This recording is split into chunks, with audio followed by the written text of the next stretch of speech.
The stars looked different from this far out. Captain Sarah Chen stood on the bridge of the exploration ship Pathfinder, watching the endless darkness of space through the view screen.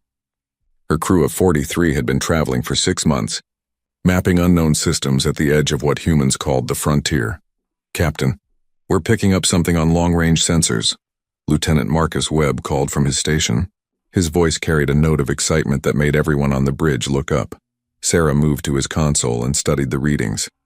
"A ship, a big one, and it was moving toward them at incredible speed. How big?" she asked. "3 times our size, maybe more," Marcus replied. He tapped a few buttons and frowned. "Captain, that's not human technology. The energy signature is completely different from anything in our database." Sarah felt her heart beat faster. For 50 years, humanity had been searching for alien life. They had found dead worlds, ancient ruins, and mysterious signals, but never a living alien civilization. "Never a ship like this. All hands to stations," she ordered. Her voice stayed calm even though her mind was racing. "Charge defensive systems. Don't aim weapons at them, but be ready. Martinez, prepare a first contact package. Standard greetings in all Earth languages plus mathematics." The crew moved quickly. Everyone knew what this moment meant. First contact. The moment humanity would learn they were not alone in the universe. The alien ship dropped out of faster-than-light travel right in front of them. It was huge, covered in dark metal that seemed to drink in the starlight. Strange symbols glowed along its hull in colors Sarah had never seen before, beautiful and terrifying at the same time. "They're hailing us," Communications Officer Chen reported. No relation to the captain, despite the shared name. "Audio only." "Put it through," Sarah ordered. The voice that came through the speakers was harsh and clicking, like insects fighting inside a metal can. Then the translation software kicked in, converting the alien sounds into English. "Primitive vessel, you will power down your systems and prepare to be boarded. This space belongs to the Vraxian Empire. You are trespassing." Sarah exchanged looks with her first officer, Commander James Park. His expression mirrored what she felt. This was not the friendly first contact humanity had hoped for. "This is Captain Sarah Chen of the Earthship Pathfinder," she replied, keeping her voice steady and professional. "We come in peace. We didn't know this space was claimed. We're explorers from Earth, making our first journeys beyond our home system. We mean no harm and no disrespect." Silence. Then the clicking voice returned, but this time it sounded amused. That was worse somehow. "Earth? We have no record of Earth. Your vessel uses crude faster-than-light technology. Version 2.3 generation drives, if our scans are correct. You are a pre-contact species that somehow stumbled into space travel." The voice paused. "How entertaining." "We achieved faster-than-light travel 3 years ago," Sarah said carefully. "We're still learning. If we've entered your territory by mistake, we apologize. We'll leave immediately." "You misunderstand your situation, human," the alien voice said. The clicking sounds now seemed like laughter. "The Vraxian Empire owns this entire sector. You do not leave until we grant permission. You will shut down your weapons, open your airlocks, and allow our boarding party to educate you on proper protocols. All species must learn their place in our empire." James leaned close to Sarah and whispered, "Captain, their weapons are charging. Multiple targeting locks on our ship." Sarah's jaw tightened. First contact, humanity's first meeting with aliens, and they were bullies. "We will not be boarded," Sarah said clearly. "We're willing to communicate. We're willing to learn, but we will not surrender our ship to you. We've done nothing wrong." "Your defiance is noted," the Vraxian voice replied, cold now. "Perhaps you need a demonstration of why all species submit to our empire." "Captain, they're firing," Marcus shouted. The ship rocked. Alarms screamed through every corridor. The lights flickered as power systems struggled to compensate. "Damage report," Sarah called out, gripping the command chair as another impact shook the deck. "Direct hit to the medical bay," James reported, his face pale as he read the casualty list scrolling across his screen. "Section 7 is venting atmosphere. Emergency bulkhead sealing." "Captain!" His voice broke. 17 dead. Medical staff and 3 patients who were in surgery. 17 people, 17 of her crew, dead in seconds because these aliens wanted to teach them a lesson. Sarah looked at the alien ship on the view screen. Rage burned in her chest, hot and fierce. But she was still a captain, still responsible for the 26 people still alive on her ship. "Seal all sections. Emergency power to engines," she ordered. "Plot a jump back to Earth space. Maximum speed." "They're hailing again," Communications reported. Put it through. That was a warning, human. The next shot will destroy your engines. Submit now, or we will take your ship as salvage and your crew as prisoners. Sarah made a decision, the kind of decision that would either save her crew or doom them all. Lieutenant Webb, open a direct channel. Full power. I want Earth to hear this. Channel open, Captain. Sarah stood straight, looking directly at the view screen and the Vraxian ship beyond it. This is Captain Sarah Chen of the Pathfinder to Earth Command. We have made first contact with an alien species called the Vraxian Empire. They fired on us without provocation. They killed 17 of my crew. They demand our surrender. She paused, making sure every word was clear. Earth Command, these aliens think we're weak. They think we'll bow down because they have bigger ships. They're wrong. Captain, they're charging weapons again, Marcus warned. Sarah ignored him. She kept her eyes on the screen and continued her message. Earth Command, I'm transmitting all our sensor data on their ship, their weapons, their technology. Study it, learn from it, because we're not going to submit. She took a breath. To the Vraxian Empire, I say this. You just made a terrible mistake. You killed 17 human beings who came in peace. You attacked explorers who meant you no harm. Humans don't forget. Humans don't forgive. We'll be back. And when we come back, you'll learn that humanity doesn't bow to anyone. Foolish primitive, the Vraxian voice hissed. Your species will be crushed beneath our empire. You will serve or you will die. Jump drive charged, Marcus reported. Do it, Sarah ordered. Get us home. The Pathfinder tore open a hole in space and disappeared, leaving the Vraxian ship alone in the darkness. Inside the alien vessel, Contact Officer Zethrain clicked his mandibles in satisfaction. He dictated his report to the ship's computer with casual disinterest. Encountered primitive species designation, human from planet Earth. Species achieved basic. FTL travel through apparent accidental discovery. Crude technology at least 50 years behind standard Empire requirements. Species shows defiance typical of primitives who don't understand their position in the galactic order. Recommended action. Subjugation force of standard size. 500 ships should be more than sufficient. This species will be absorbed into the Empire within one solar cycle. He closed the report and forgot about the humans. They were one more primitive species in a galaxy full of them. The Vraxian Empire had conquered thousands of worlds. Earth would be no different. Zethrain had no way of knowing how wrong he was. On Earth, in a bunker deep beneath the Rocky Mountains, Admiral Richard Torres received Captain Chen's transmission. He listened to her words. He reviewed the sensor data. He saw the footage of the Pathfinder's medical bay exploding. 17 good people dying in fire and vacuum. Then he picked up his phone and made a call he had hoped he would never need to make. This is Admiral Torres. Authorization code Alpha 77 Omega. Activate Protocol Shepherd's Watch. Notify all nations. First contact has occurred.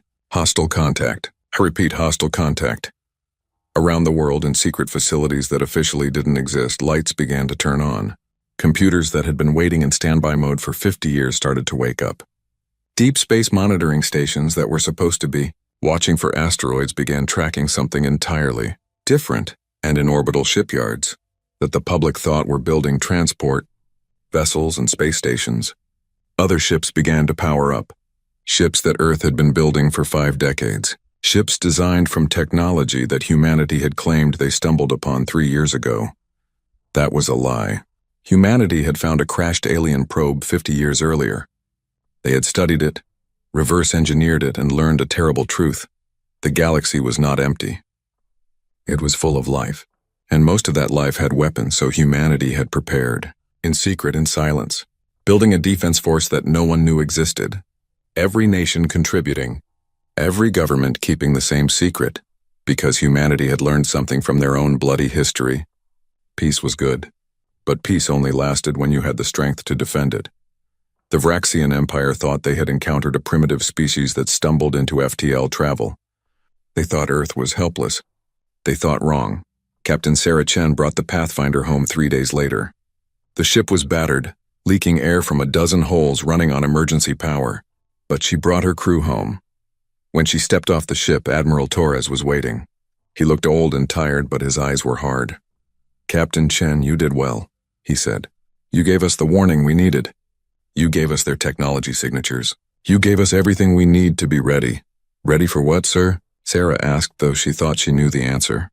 Ready for war, Captain. Because they're coming. Our deep space monitors picked up their fleet 2 days ago.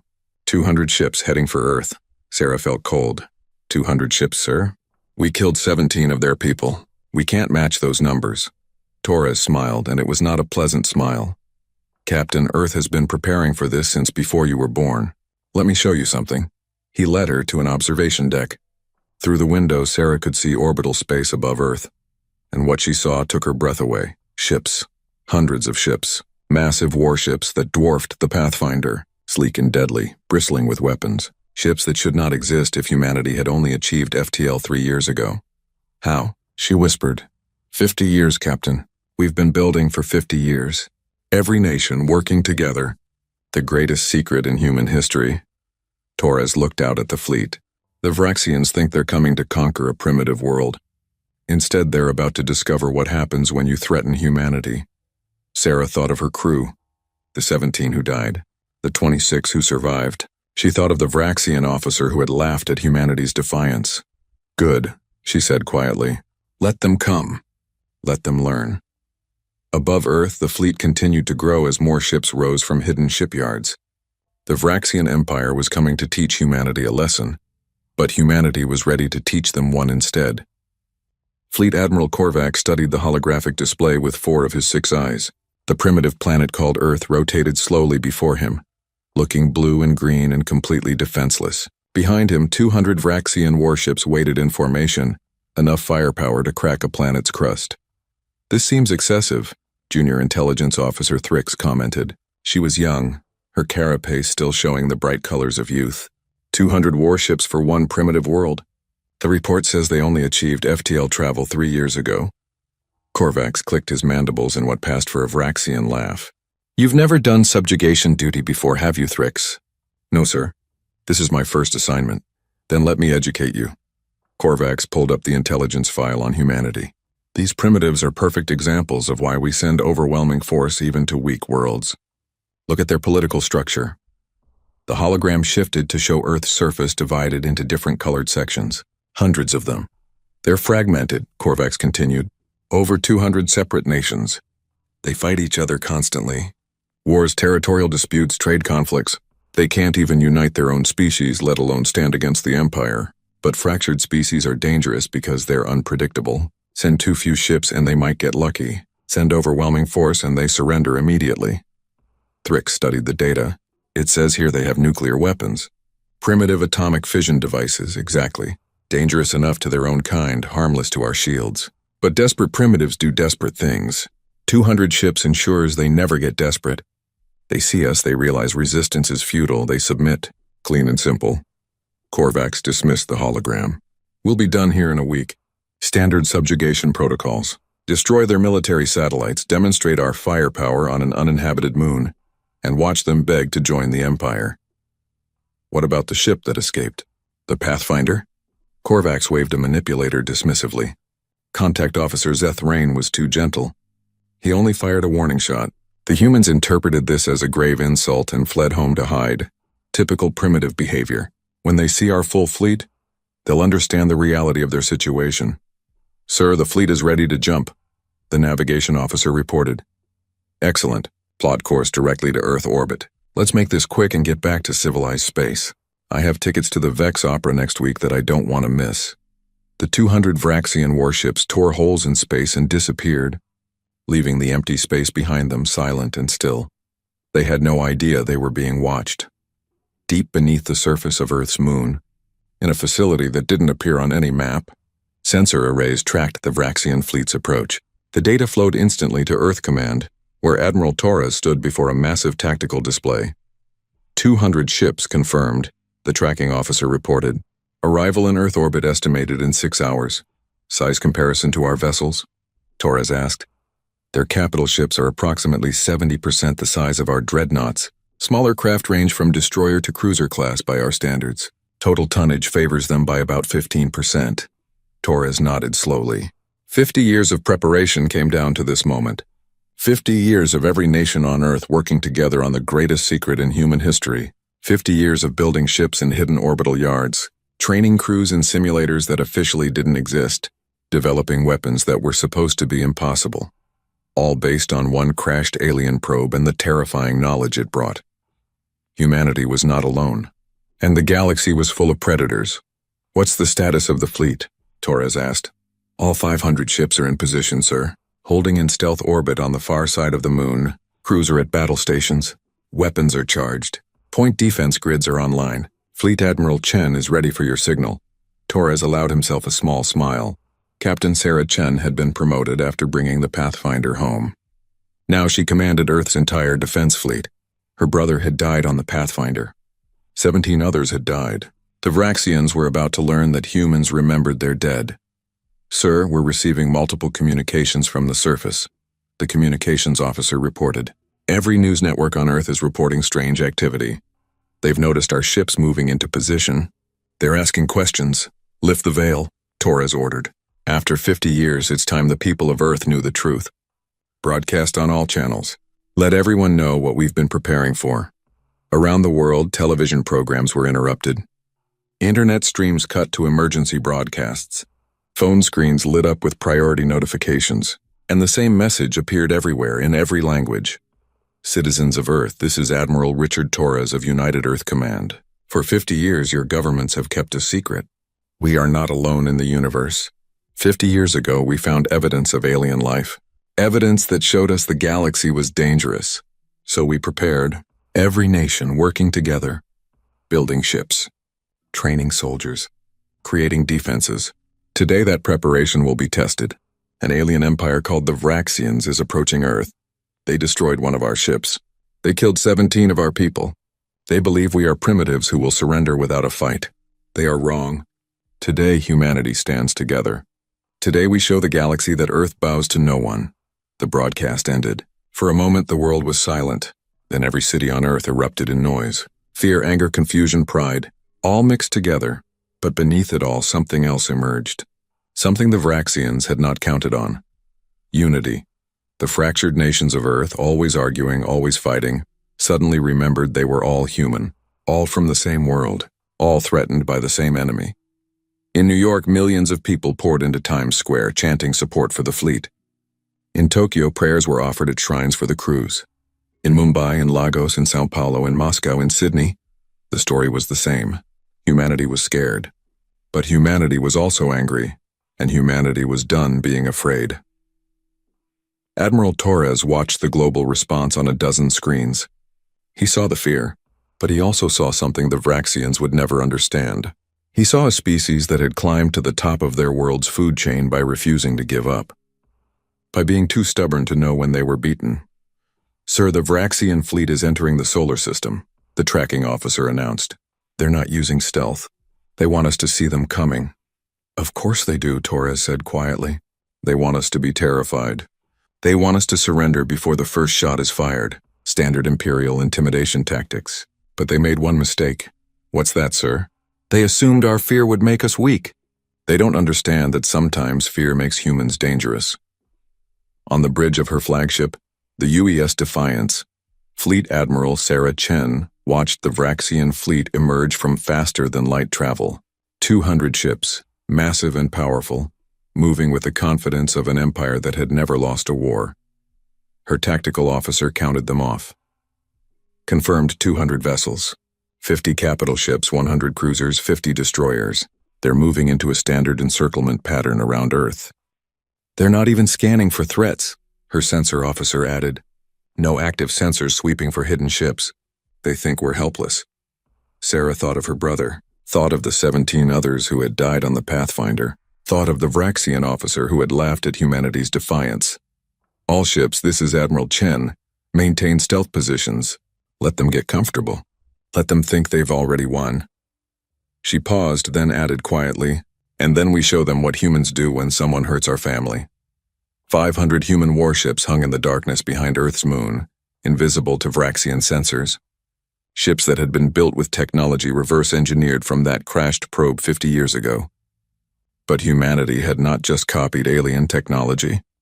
They had improved it, made it better, made it deadlier, because humans were very good at making weapons. 5,000 years of constant warfare had taught them that.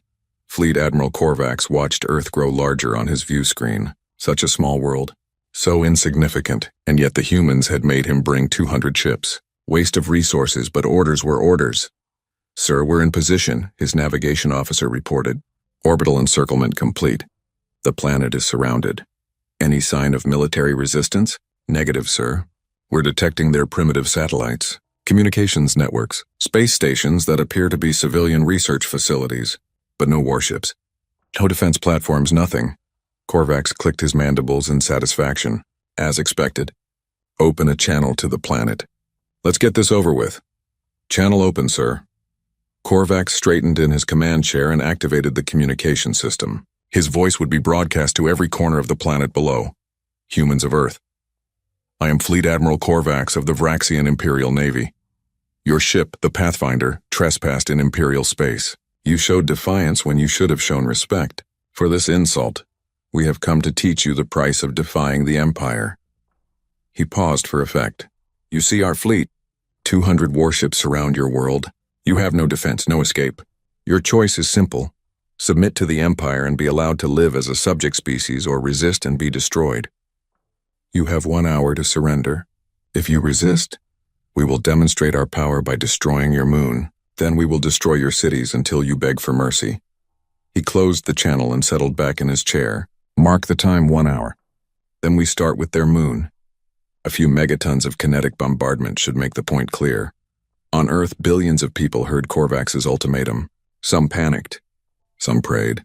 Some simply waited to see what would happen. But in the command centers, in the military bases, in the ships orbiting behind the moon, humanity did not panic. Humanity prepared.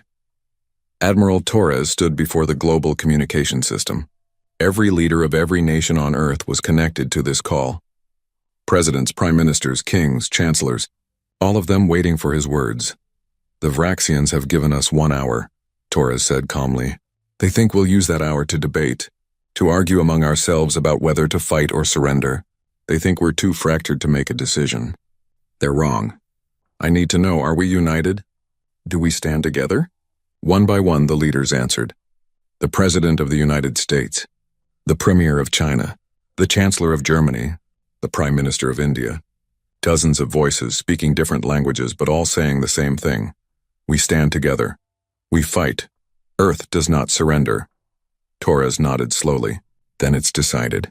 Admiral Chen, the fleet is yours. Show them what humanity is made of. Behind the moon, Fleet Admiral Sarah Chen received the authorization. She looked at her crew, saw their determination, saw their anger, saw their pride.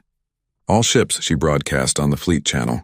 Prepare to decloak, launch all fighters, charge all weapons, target every single Vraxian ship simultaneously. When I give the order, we hit them with everything we have. Remember the Pathfinder. Remember our 17. Today, the galaxy learns that you don't mess with humanity. 500 human warships began to move. Their stealth systems deactivated. Their weapons powered up. Their targeting computers locked onto every Vraxian vessel in orbit. On the bridge of his flagship, Fleet Admiral Korvax was reviewing the subjugation protocol when his sensor officer suddenly screeched in alarm. Sir, contacts, multiple contacts! Ships decloaking behind the moon. What? How many ships? The sensor officer's manipulators shook as he read the data. 500 ships, sir. 500. And their power signatures. By the void, they're reading power output 3 times our capital ships. Sir, that's impossible. The intelligence report said they only achieved FTL 3 years ago. They shouldn't have this technology. Korvax stared at his display in disbelief. 500 human warships appeared on his screen, moving into formation with a precision that spoke of years of training. Not months. Not even a few years. This was a fleet that had been preparing for decades. Sir, they're achieving weapons lock. All their ships are locking onto us simultaneously. That's impossible, Korvax whispered. The intelligence was wrong. The intelligence was all wrong. His communication officer's voice shook as she spoke. Sir, we're receiving a transmission from the human fleet. Put it through. A human woman appeared on the view screen. She wore a military uniform, her face hard and angry. Behind her, the bridge of a warship that looked more advanced than anything the Vraxian Empire had. Fleet Admiral Korvax, she said, her voice cold as ice. I am Fleet Admiral Sarah Chen of the United Earth Defense Force. You killed my brother. You killed 16 others on the Pathfinder. You came to my world thinking we were helpless. You were wrong. Korvax found his voice. This is impossible. Your species only achieved FTL 3 years ago. You shouldn't have this technology. You shouldn't have these ships. Sarah smiled, and it was a terrible smile. That's what we wanted you to think. The truth? We found alien technology 50 years ago. We've been preparing for this day ever since. We knew the galaxy was dangerous. We knew species like yours existed, so we built. We prepared, we waited, and now you've given us a reason to show you what we've been preparing for.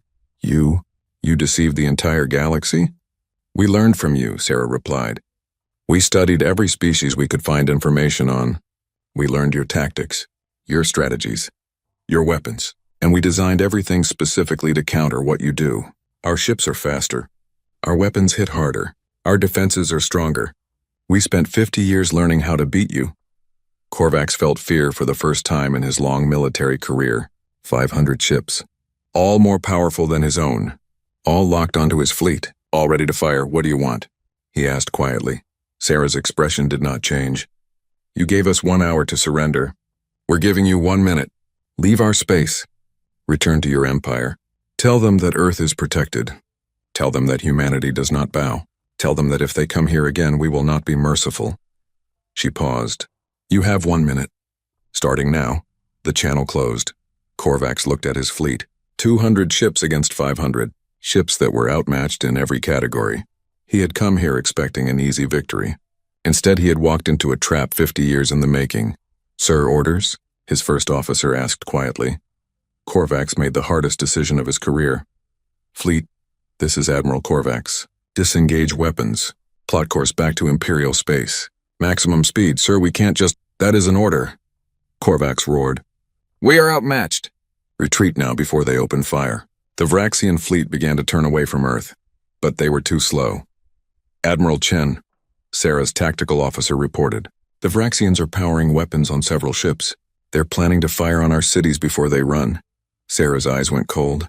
Target those ships specifically. Fire. The human fleet opened up. Missiles streaked through space. Energy beams cut through the darkness, and 10 Vraxian ships exploded in balls of fire and shrapnel. The rest of the Vraxian fleet jumped to FTL immediately, fleeing Earth space in chaos and terror. Sarah watched them go. Then she opened a channel to Earth. This is Admiral Chen. The Vraxian fleet has retreated. Earth is safe. The enemy came to conquer us. Instead, they learned that humanity protects its own. Around the world, billions of people erupted in cheers. The jump from Earth space to the nearest Imperial outpost took 3 days. 3 days of silence on the Vraxian flagship as Fleet Admiral Korvax sat in his command chair and stared at nothing. His crew moved quietly around him, speaking in whispers, avoiding his gaze. They had retreated. The proud Vraxian Imperial fleet had run away from primitives. From humans who were supposed to be weak and fragmented, ships that shouldn't exist had appeared from nowhere. Weapons that shouldn't be possible had destroyed 10 of his vessels in seconds. And worst of all, the humans had let them go. Had shown mercy when they could have destroyed the entire fleet. That mercy felt worse than any defeat. Junior Intelligence Officer Thrix approached carefully. Her carapace had lost its bright colors during the journey. Now she looked as dull and gray as the older officers. Sir, we're approaching the outpost. They're requesting our sensor logs of the Earth engagement. Send them everything, Korvax said quietly. They need to know what we found. What the humans really are. The logs were transmitted. 30 minutes later, Korvax received an urgent message. Priority Alpha. The highest level of Imperial communications. Fleet Admiral Korvax, you are ordered to proceed immediately to the Imperial homeworld. You will present your findings directly to the High Council. Do not speak to anyone else about Earth or the humans. This matter is now classified at the highest level. Korvax closed the message and laughed bitterly. Of course it was classified. The Empire could not let other species know that a supposedly primitive world had frightened off an Imperial fleet. It would make them look weak. The truth was worse. They were weak, at least compared to humanity. The journey to the Imperial homeworld took another week. During that time, Korvax reviewed the sensor logs over and over, trying to understand how he had missed the signs, how the intelligence had been so wrong. The human ships were not cobbled together from recent discoveries. They were sophisticated, well-designed, perfectly maintained. The kind of ships that took decades to develop and build. Their tactics were not the wild desperation of a species fighting for survival. They were calculated, precise, the result of extensive training and planning. Everything about the encounter screamed preparation. The humans had been ready. Not just ready, but specifically ready for the Vraxian Empire. Their weapons, their defenses, their tactics, all designed to counter Vraxian technology. How long had they been watching? How much did they know? The questions haunted Korvax as his damaged fleet limped toward the homeworld. On Earth, the celebrations continued for days. Every city on the planet was alive with people dancing in the streets, singing songs of victory, celebrating humanity's first contact with alien life and humanity's first military victory against an alien threat. But in the command centers, the mood was more cautious. Admiral Torres stood before a holographic display showing the galaxy. Red dots marked Vraxian territory. It was massive. Hundreds of systems, thousands of worlds, and Earth sat right on the edge of it all. A tiny blue dot in a sea of red. "We won the battle," Torres said to the assembled military leaders, "but we haven't won anything else. The Vraxians have thousands of ships, millions of soldiers, resources from hundreds of conquered worlds. We showed them we can fight, but we also showed them we're a threat. The question is, what will they do now?" General Liu Wei of the Chinese Space Force studied the display. "They have three options. They could leave us alone, decide we're too dangerous to fight. They could negotiate, try to establish diplomatic relations, or they could come back with overwhelming force to eliminate the threat we represent." "Which would you do?" Torres asked. "If you were them?" Liu Wei considered. "I would study us, learn everything I could, find our weaknesses. Then I would build a fleet specifically designed to counter our advantages. It's what we did to them." "So we have time," Torres said. "The question is how much time. And what do we do with it?" Fleet Admiral Sarah Chen, who had been quiet until now, spoke up. "We do what we've always done, sir. We prepare. We build more ships. We train more crews. We reach out to other species in the galaxy and find allies. And we make sure that if the Vraxians come back, we're ready for them." "Agreed," Torres said. "But there's another issue we need to address. The rest of Earth. The people deserve to know the truth. All of it. Not just about the Vraxians, but about everything we've been hiding for 50 years. Around the table, leaders nodded slowly. The secret was out. There was no going back. "Full disclosure," Torres ordered. "Release all the information about the crashed probe, the technology we developed, the fleet we built. Everything. The people of Earth need to understand what we're facing." Over the next weeks, humanity learned the truth, learned about the probe that crashed in the Pacific Ocean in 1975, learned how every nation had agreed to keep it secret and pool their resources, learned about the hidden shipyards, the secret training facilities, the weapons development programs that had consumed trillions of dollars. Some people were angry about the deception, but most understood. If the governments had announced the discovery of alien technology and the existence of potentially hostile alien species, panic would have destroyed human civilization from within. The secret had been necessary, and the secret had saved them. But now new questions emerged. What else was out there? How many alien species existed? Were they all hostile like the Vraxians? Or were there potential friends among the stars? Admiral Torres authorized the construction of a new type of ship. Not warships, but exploration vessels. Fast, heavily armed for self-defense, but designed primarily for one purpose: making contact with other species, learning about the galaxy, finding allies. Because humanity had learned an important lesson from the Vraxian encounter. They were not ready to stand alone against an empire that controlled hundreds of worlds. They needed friends, partners, other species who might see value in an alliance with Earth. The first of these new ships, the UES Ambassador, launched 3 months after the Vraxian retreat. Its mission: map the nearby systems, make contact with any other species it found, and gather intelligence about the greater galactic community. Captain James Park, promoted after his service on the Pathfinder, commanded the Ambassador. He stood on the bridge as his ship cleared Earth's orbit and prepared to jump to the first unexplored system. "Plot course for the Kepler 442 system," he ordered. "Let's see who else is out there." The Ambassador vanished into faster-than-light travel, carrying humanity's hopes for a more peaceful future. Behind them, Earth continued to prepare for war.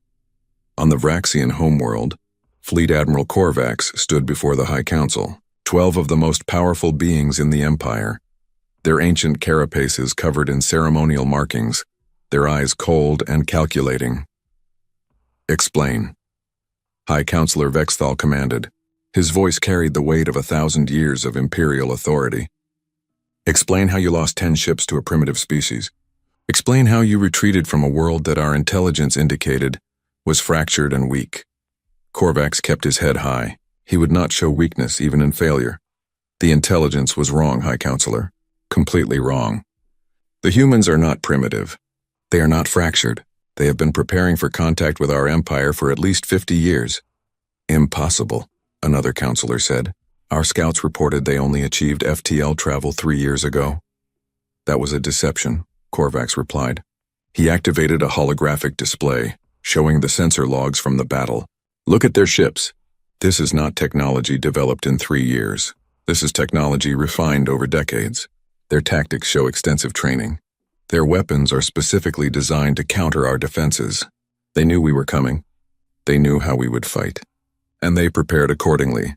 The council watched the logs in silence, watched 500 human ships appear from nowhere, watched them achieve simultaneous targeting locks on every Vraxian vessel. Watched 10 Imperial ships die in the opening salvo. "How is this possible?" Vexthal whispered. "How could a pre-contact species know about our empire? About our technology? I don't know," Korvax admitted. "But I have a theory. I believe they found something. Ancient technology. A crashed ship or probe. Something they reverse-engineered and improved upon. Something that told them about the galaxy and the dangers within it." "So they prepared," another counselor said slowly. "They saw the threat and unified their entire species to face it. Remarkable." "Dangerous," Vexthal corrected. "A species that can keep such a secret for 50 years.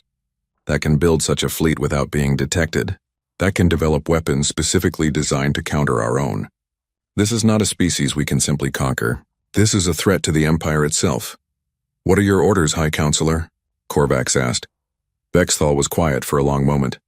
Then he spoke, his voice heavy with decision. "We have 3 options. First, we could leave them alone. Let them have their small corner of space, but that sets a dangerous precedent.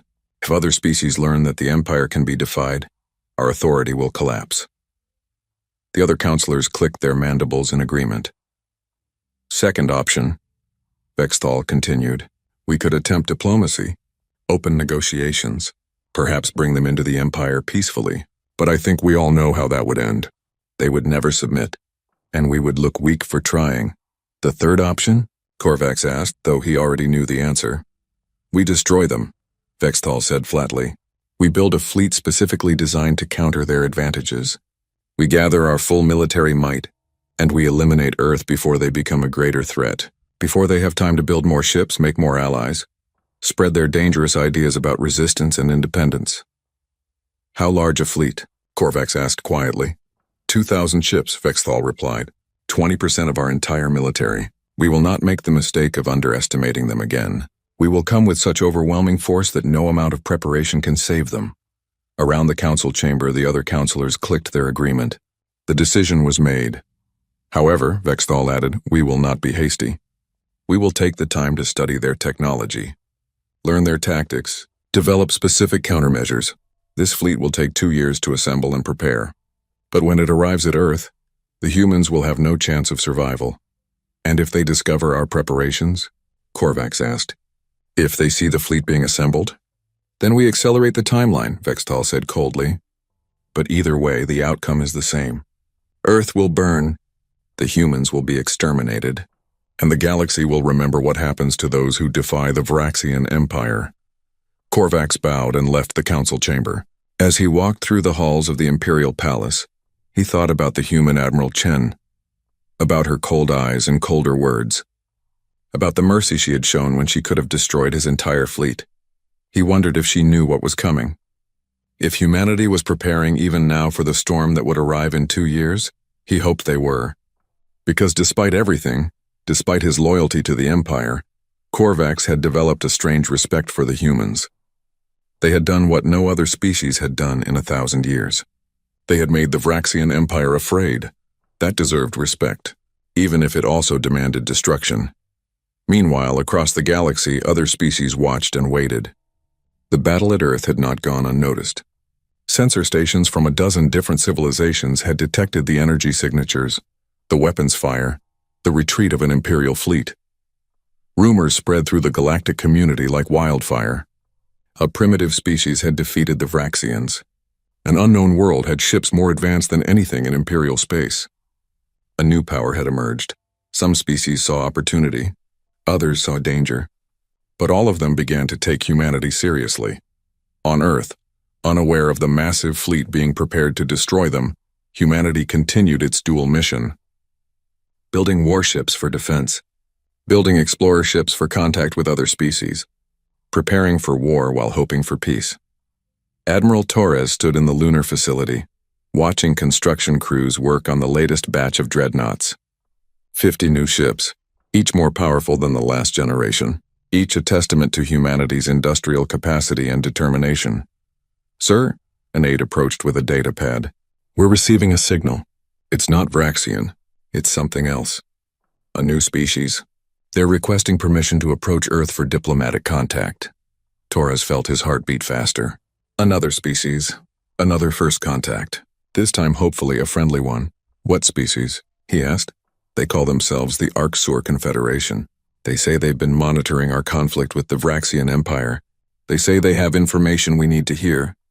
About the Empire. About the galaxy. About threats we don't even know exist yet." Torres made a decision.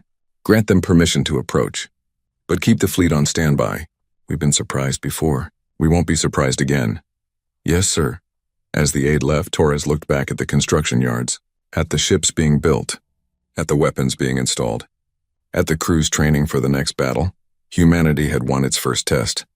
But the galaxy was watching now, and the Vraxian Empire was preparing its response.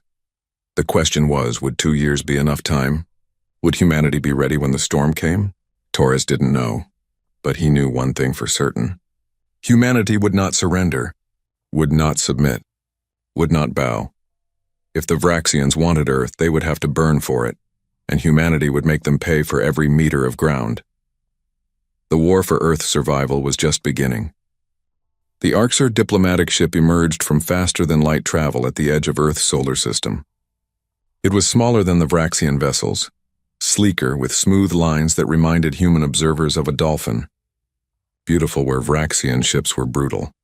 "Unidentified vessel, this is Earth Defense Command," the communication came through clearly. "State your intentions." Ambassador Krell of the Arksur Confederation stood on the bridge of his ship and responded immediately.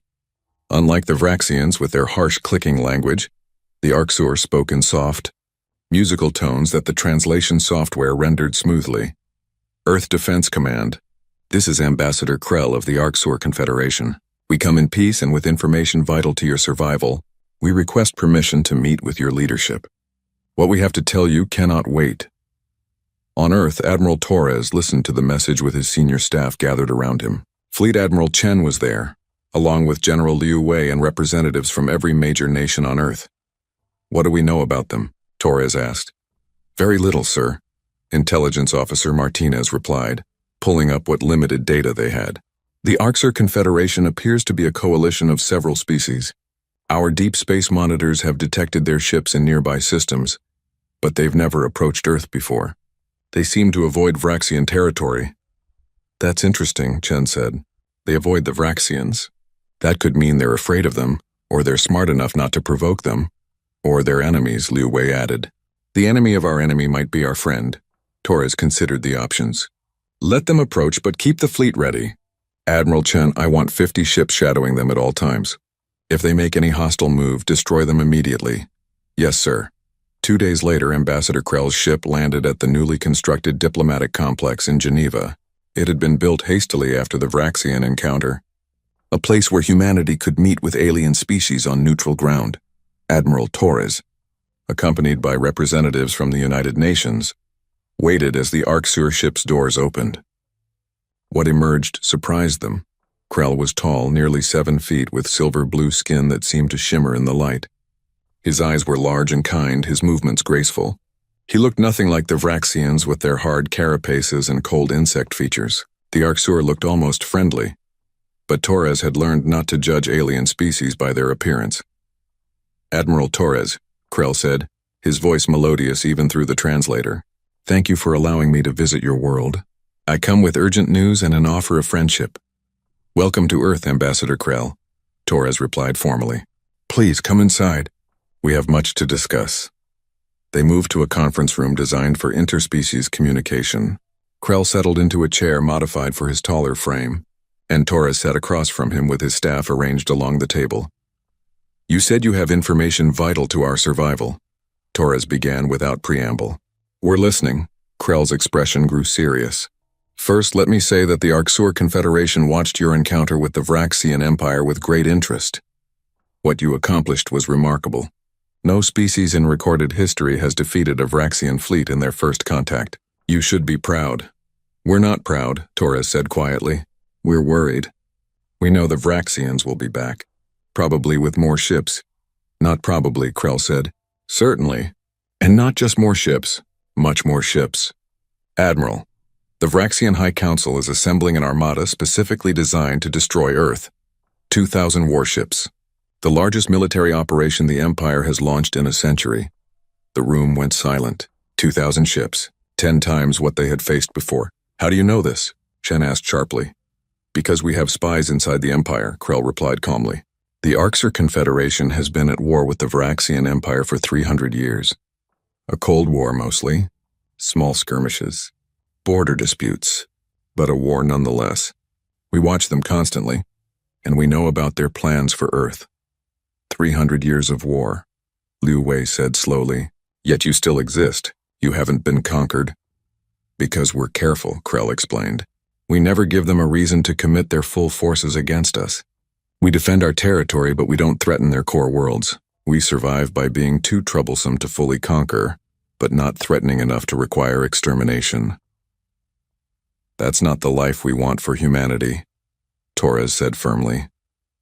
"I know," Krell replied, "and you won't have to live that way, because you have something we don't have, something that could change the balance of power in this galaxy." "What's that?" "Your technology," Krell said simply. "Your ships are more advanced than anything the Arxur Confederation has. More advanced than anything the Vraxian Empire has, and you developed it all in 50 years. That's unprecedented. With your technology and our knowledge of the Empire, we could form an alliance that would make the Vraxians think twice about attacking either of us." Torres leaned back in his chair. An alliance. It made sense. But it also came with risks. "What exactly are you proposing, Ambassador?" Krell pulled up a holographic display. It showed the galaxy, with various regions marked in different colors: red for Vraxian territory, blue for Arxur space, and a tiny green dot for Earth. "The Arxur Confederation has 37 member species across 42 systems. We have resources, industrial capacity, and 300 years of experience fighting the Vraxians. What we lack is advanced military technology. Your weapons, your ships, your tactics. They're superior to ours." "You want us to share our technology," Chen said. "In exchange for full membership in the Confederation," Krell confirmed. "You would gain allies, trading partners, and access to resources from dozens of worlds. You would gain intelligence about the Empire and the other species in the galaxy. And most importantly, you would gain safety in numbers. The Empire won't attack Earth if it means going to war with the entire Confederation. Or they'll attack all of us at once," Torres countered. "Perhaps," Krell admitted, "but that would require committing nearly their entire military. It would leave their core systems vulnerable. It's a risk they won't take lightly." He paused. "Admiral, I'm not going to lie to you. This alliance carries risks, but the alternative is facing 2,000 Vraxian warships alone. Can Earth survive that?" Torres looked at his staff, saw the concern on their faces. 2,000 ships was beyond anything they had prepared for. They had 500 ships now, with construction underway for 200 more. But 700 ships against 2,000? The numbers didn't work. "We need to discuss this among ourselves," Torres said. "How much time do we have before the Vraxian Armada arrives?" "Based on our intelligence, they'll need 2 years to assemble and prepare the fleet.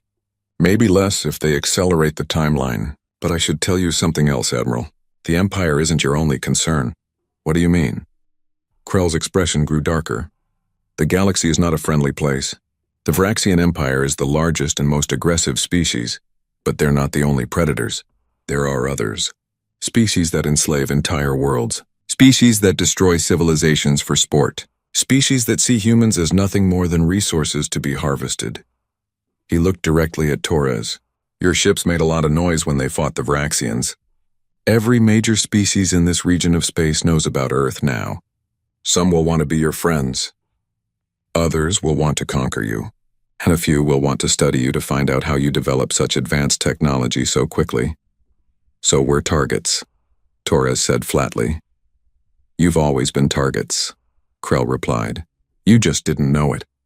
The only question is whether you face these threats alone or with allies at your side.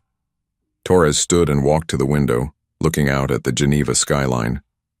Millions of people going about their lives unaware of the dangers lurking in the stars, unaware that their world had become a target for multiple alien species. I need to consult with Earth's leadership, Torres said finally. This decision affects all of humanity. We'll give you an answer within 48 hours. I understand, Krell said, standing as well. But Admiral, let me give you one more piece of advice. The galaxy respects strength.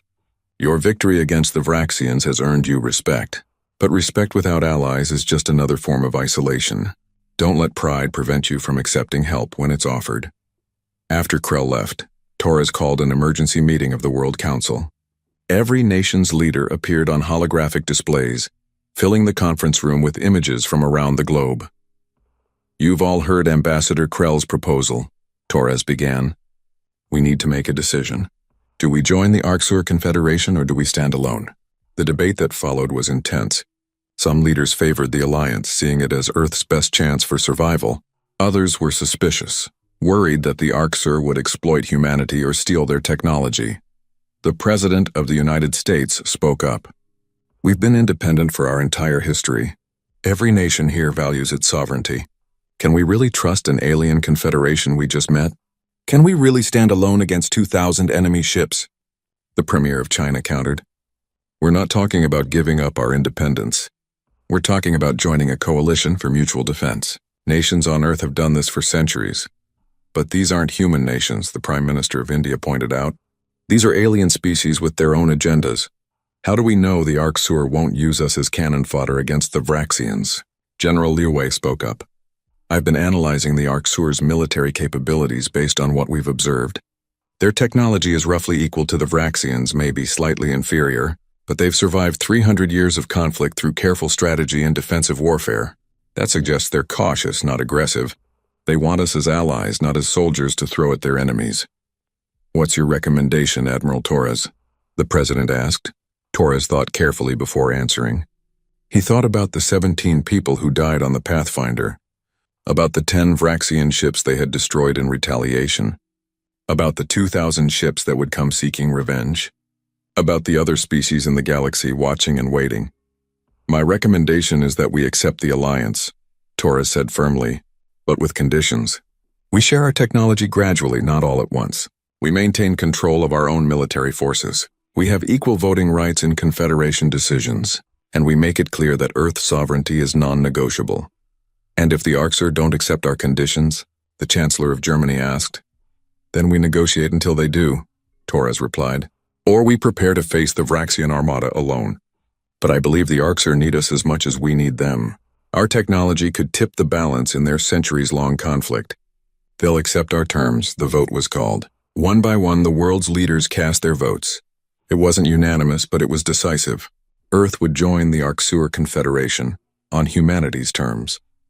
2 days later, Ambassador Krell returned to the diplomatic complex. Torres presented him with Earth's conditions for joining the Confederation. Krell read through them carefully, then smiled. These terms are acceptable, he said.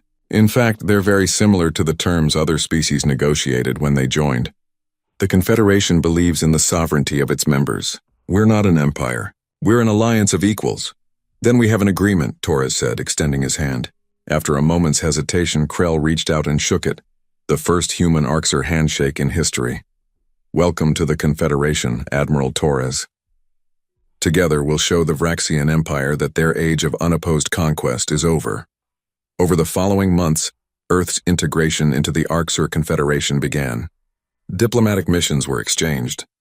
Trade agreements were signed. Human engineers began sharing their technology with Confederation scientists, while Arxur specialists taught humans about galactic politics, alien species, and the complex web of alliances and conflicts that defined the galaxy. And most importantly, military planning began in earnest. Human and Arxur strategists worked together to develop a defensive plan for when the Vraxian Armada arrived. Construction of new ships accelerated on both Earth and Arxur worlds, with humans providing designs and the Confederation providing raw materials and manufacturing capacity. Admiral Chen took personal command of the joint training operations. Human pilots flew alongside Arxur crews, learning each other's tactics and building trust. It wasn't always easy. Cultural differences caused misunderstandings. Language barriers created confusion. But slowly, steadily, two species who had never met before began to function as a unified military force. 6 months after joining the Confederation, Earth launched its first joint military exercise with Arxur forces. 100 human ships and 100 Arxur ships conducted simulated combat operations against computer-generated enemy forces modeled on Vraxian tactics. The results were promising. The combined fleet showed a level of coordination that surprised even the most optimistic observers. Human aggression and advanced technology combined with Arxur experience and strategic thinking created a force greater than the sum of its parts. We might actually have a chance, Chen told Torres after the exercise. If we can get our numbers up, if we can convince the rest of the Confederation to commit forces to Earth's defense, if we have enough time to prepare. A lot of ifs, Torres observed. Yes, sir, but more hope than we had 6 months ago. Torres nodded. 6 months ago, Earth stood alone against the galaxy. Now they had allies, friends, partners who would stand with them when the storm came. But the storm was coming. Across the galaxy in Vraxian space, the Armada continued to grow, 2,000 ships gathering at staging areas, crews training specifically to fight human tactics, weapons being designed to counter human technology. The Vraxian Empire had never forgotten a defeat, never forgiven an insult, and Earth had given them both. The clock was ticking. The war was inevitable. The only question was whether humanity and its new allies would be ready when it arrived. The warning came 18 months after Earth joined the Arxur Confederation. A deep space monitoring station detected the first signs of the Vraxian Armada mobilizing, not 2,000 ships, 3,000. The Empire had increased the size of the attack force by 50%. Admiral Torres stood in the war room beneath Geneva, studying the tactical display with grim determination. Around him, holographic projections showed Confederation leaders from dozens of worlds. The full council, assembled to discuss Earth's defense. 3,000 ships, Ambassador Krell said quietly. They're not taking any chances. This is the largest military operation the Empire has launched in 200 years. How many ships can the Confederation commit to Earth's defense? Torres asked directly. The question hung in the air. The various species exchanged glances through their holographic projections. Finally, High Counselor Threx of the Confederation spoke. She was from a species called the Mintari, small and bird-like, but her voice carried authority. The full Confederation Council has voted, Threx said. We will commit 1,000 ships to Earth's defense. Along with your 1,000 ships, that gives us 2,000 total against their 3,000. Still outnumbered, Fleet Admiral Chen observed. Yes, Threx acknowledged. But the vote was not unanimous. Some species worry that committing so many ships to Earth will leave our own worlds vulnerable. Others fear that this battle will trigger a full-scale war with the Empire that we cannot win. But they voted to help us anyway, Torres said. We appreciate that more than you know. We're not helping you out of charity, Admiral, Threx replied. We're helping you because Earth represents something that hasn't existed in this galaxy for a very long time. Hope. Hope that the Empire can be defeated. Hope that species can resist and survive. If Earth falls, that hope dies. So we fight not just for your world, but for our own future. Torres nodded slowly. 2,000 ships against 3,000. The numbers weren't good, but they weren't impossible either. Especially with human technology and Confederation experience working together. When will the Vraxian Armada arrive? He asked. 6 months, Ambassador Krell replied. Maybe less. They're assembling at staging points along our border.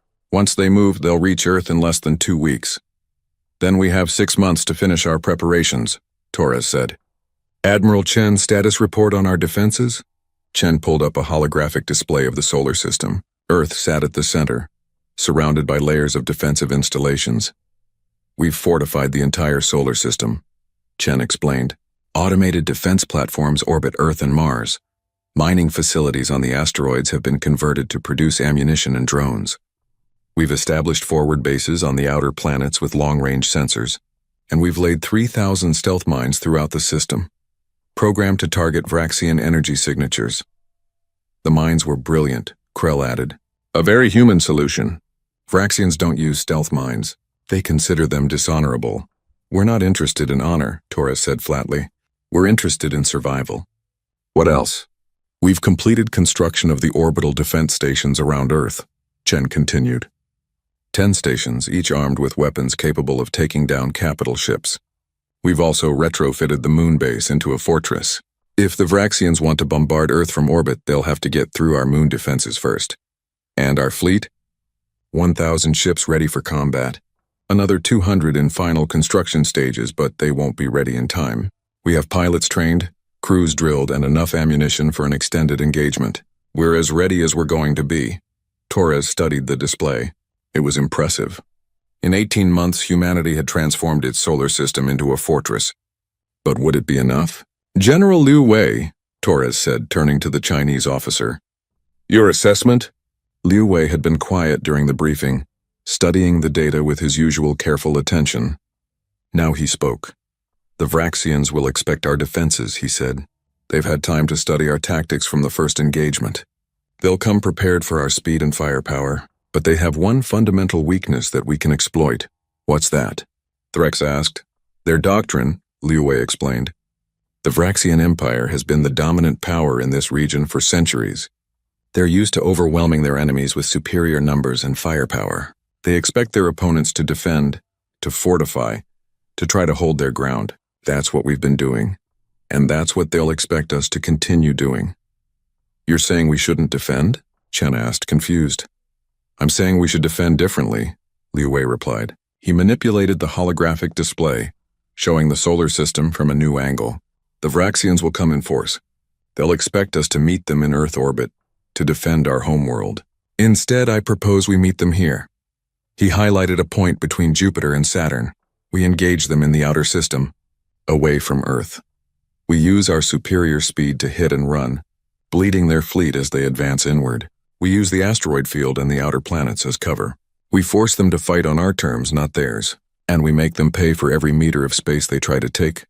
Guerrilla warfare, Torres said, understanding dawning. Space guerrilla warfare. Exactly, Liu Wei confirmed. The Confederation fleet holds the line here between Mars and Earth. They're the anvil. Our more mobile human forces become the hammer, striking the Vraxian fleet from behind, from the sides, from above and below. We never stay still long enough for them to pin us down. We never give them the set-piece battle they're expecting. Krell studied the plan with growing excitement. This could work. The Vraxians have never faced this kind of defensive strategy. They'll be expecting a conventional fleet engagement. There's risk, Chen pointed out. If we're spread out across the system, they could push through our mobile forces and hit the Confederation fleet with their full strength. That's the idea, Liu Wei said. We want them to focus on the Confederation fleet. While they're engaged there, our forces hit their supply ships, their support vessels, their command ships. We don't try to destroy their entire fleet. We try to cripple their ability to fight effectively. Torres looked around the room at the assembled faces, human and alien alike. This was it. The plan that would either save Earth or doom it. Does the Confederation Council approve this strategy? He asked Threx. The Mintari High Counselor clicked her beak thoughtfully. It's risky.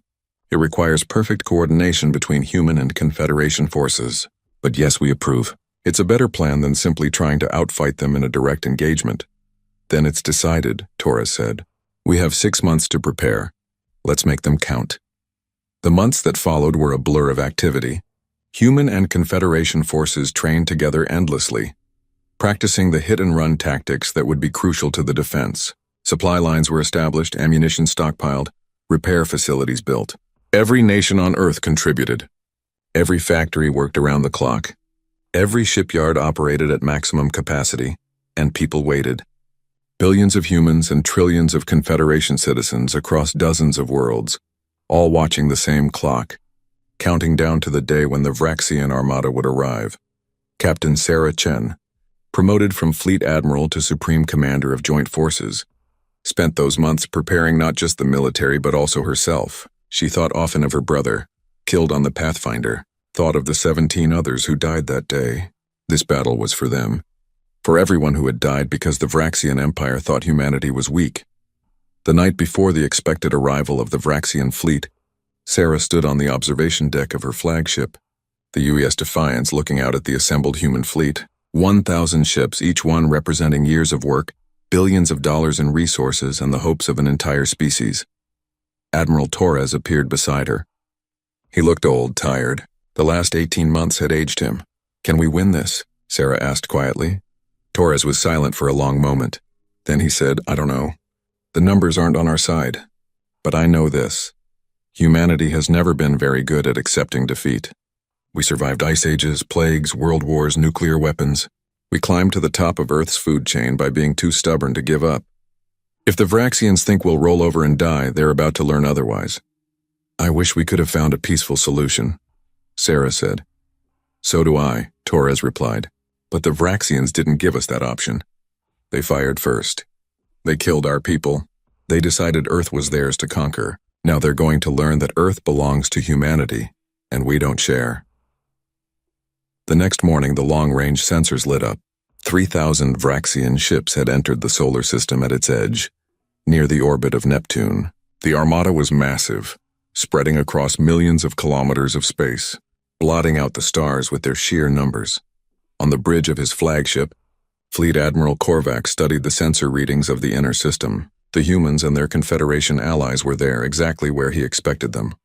Good. Let them fortify Earth orbit. Let them think their defenses would save them. He had 3,000 ships. Weapons specifically designed to counter human technology. Tactics developed through months of simulated combat. The High Council had given him one order: destroy Earth completely. Leave nothing but rubble and a warning to any other species that thought to defy the Empire. "All ships, this is Fleet Admiral Korvac," he broadcast across the armada. "Advance to Earth orbit. Maintain formation. Destroy any resistance. Show no mercy. The Empire demands nothing less than total victory." The armada began to move, a wave of ships advancing inward toward Earth like a storm of metal and death. They passed Neptune without incident, passed Uranus, reached the orbit of Saturn, and that's when the first mine exploded. It was a small explosion, insignificant against the size of the armada. But it was followed by another, and another, and suddenly hundreds of stealth mines were detonating throughout the fleet, hidden among the rings of Saturn, programmed to wait until the Vraxian ships were in optimal positions. 27 Vraxian ships died in the first 30 seconds, torn apart by explosions they never saw coming. "Evasive maneuvers," Korvac roared. "Scan for more mines! Destroy them before they detonate." But the human mines were designed to be nearly invisible until they activated, and there were 3,000 of them scattered throughout the outer system. While the Vraxian fleet was dealing with the minefield, the human mobile forces struck. 200 human ships appeared from behind Jupiter's moons, moving at maximum speed. They didn't engage the main fleet. Instead, they targeted the supply ships and support vessels at the rear of the Vraxian formation. Sarah Chen led the attack personally. "All ships, pick your targets. Fire and break off. Don't stay to fight. Hit them and run." The human ships unleashed their weapons and disappeared before the Vraxian escorts could respond. 30 supply ships exploded or were crippled in the first pass. "Reform the fleet," Korvac ordered, trying to maintain control as his carefully organized armada began to fragment under the unexpected attacks. "All escorts protect the supply ships." But as soon as the escorts moved to defend the supply ships, another wave of human vessels struck from a different angle, targeting the command ships this time. It was chaos. The Vraxians had expected a defensive battle at Earth orbit. Instead, they were fighting a running battle across billions of kilometers, never able to pin down the enemy, always reacting instead of acting. "Sir, we've lost over 200 ships," Korvac's tactical officer reported. "Most of them support vessels. The humans are avoiding direct combat with our warships." "I can see that," Korvac snapped. These aren't the tactics they used in the first battle. They've changed their strategy. What are your orders, sir? Korvax studied the tactical display. The human mobile forces were too fast to catch, but the Confederation fleet was still waiting in Earth orbit defending the planet. If he could reach them, he could engage in the kind of fleet battle his forces were designed for. Full speed to Earth orbit, Korvax ordered. Ignore the raiders. We'll deal with them after we destroy their main fleet. The Vraxian armada accelerated, pushing past the harassing attacks, taking losses but maintaining formation. They passed Mars, past the asteroid belt where more mines destroyed another 50 ships, and finally, they reached Earth orbit. The Confederation fleet was waiting, 1,000 ships in perfect defensive formation, backed by Earth's orbital fortifications and the weapons on the moon. Korvax smiled. Finally, a proper battle. All ships, engage the enemy fleet, he commanded. Show them the price of defying the Empire. 3,000 Vraxian ships opened fire on 1,000 Confederation ships. It should have been a massacre, but the Confederation had learned from humanity. They didn't hold their ground and trade shots. They moved, constantly shifting positions, using Earth's orbital platforms for cover, coordinating their fire to target specific Vraxian ships one at a time. And while the main fleets battled, Sarah Chen's mobile forces struck again, this time hitting the Vraxian fleet from behind, targeting their engines and power systems. The battle raged for 6 hours. Space lit up with weapons fire and explosions. Ships died on both sides. The Vraxians pushed forward with their superior numbers, but they bled for every meter of space. Korvax watched his fleet take losses he had never imagined, not from overwhelming firepower, but from coordinated tactics and unorthodox strategies. The humans and their allies weren't fighting the way the Empire expected. They were fighting like desperate predators, all teeth and claws and refusal to die. After 6 hours, Korvax made the hardest decision of his life. All ships, this is Fleet Admiral Korvax. Break off engagement. Retreat to the outer system and regroup. His officers stared at him in shock. Sir, we still outnumber them. We've lost 800 ships, Korvax said flatly. Over a quarter of our fleet. And we haven't even reached Earth's surface. If we continue this assault, we'll lose half our ships taking the planet. That's unacceptable. We retreat, regroup, and plan a better strategy. The Vraxian armada began to withdraw, limping away from Earth orbit. Sarah Chen watched them go and opened a channel to the entire fleet, human and Confederation alike. All ships cease fire. Let them go. We've won. Cheers erupted across every human ship. They had done it. Against 3,000 enemy vessels, they had forced the Vraxian Empire to retreat. On Earth, billions of people watched the sky and celebrated. Humanity had faced its greatest test and survived, but Sarah didn't celebrate. She looked at the casualty reports. 230 Confederation ships destroyed, 3,000 crew members dead. It was a victory, but an expensive one, and the Vraxians would be back. They always came back. Admiral Torres appeared on her communication screen, his face grave despite the victory. Well done, Supreme Commander. You saved Earth. For now, Sarah replied. They'll regroup and return. Probably with even more ships next time. Let them, Torres said. And for the first time in months, he smiled. Because next time we'll be even more ready. And the time after that, and the time after that. The Vraxian Empire just learned that humanity doesn't give up. That lesson is going to cost them dearly. Across the galaxy, dozens of species received reports of the battle. The Vraxian Empire, the greatest military power in known space, had been defeated twice by the same primitive species. The implications were staggering. The balance of power was shifting. And Earth, the small blue world that no one had heard of 2 years ago, was at the center of that shift. The galaxy would never be the same.